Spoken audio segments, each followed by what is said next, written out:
À Madagascar, c'est pas facile de cultiver la terre. Avec le changement climatique, il y a tous les aléas qui sont dus au climat. Donc il y a beaucoup de sécheresse.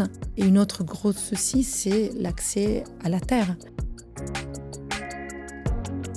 Je suis Roberta Valerio, je suis photographe indépendante. J'aime faire des reportages pour raconter des histoires des gens qui habitent ce monde.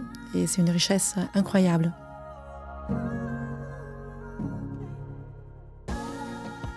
Fiferana, c'est un village à 20 km au nord-est de Tananarive, la capitale. Quand on arrive, c'est un petit village accroché sur une petite colline et entouré par des rizières et des champs d'haricots verts et petits pois. Donc c'est très bucolique, c'est très joli.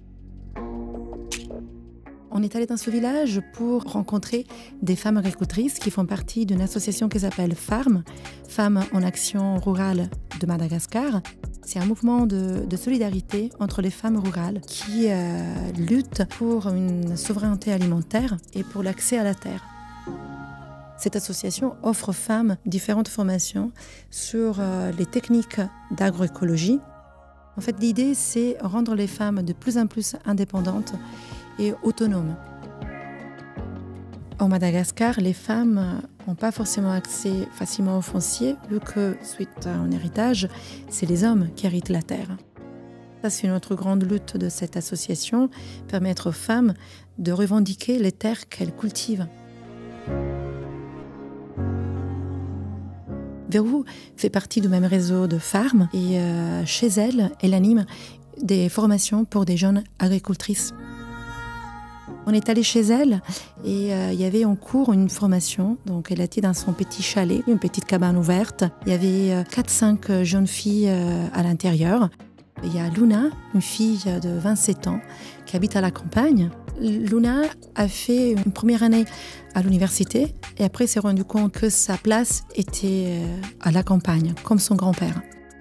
Elle fait cette formation parce qu'elle a justement envie de vivre en harmonie avec la nature. Le choix de la terre, c'est vraiment un choix.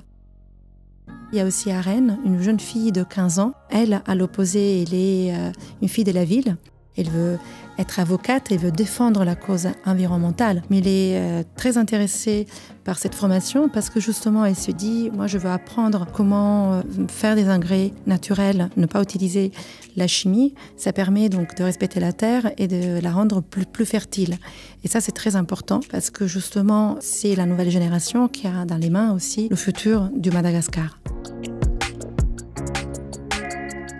Cultiver de façon différente, donc en utilisant l'agroécologie, ça peut donner de la fierté, justement, et certaines, émancipation, dans le sens qu'on n'est plus dépendante de l'autre.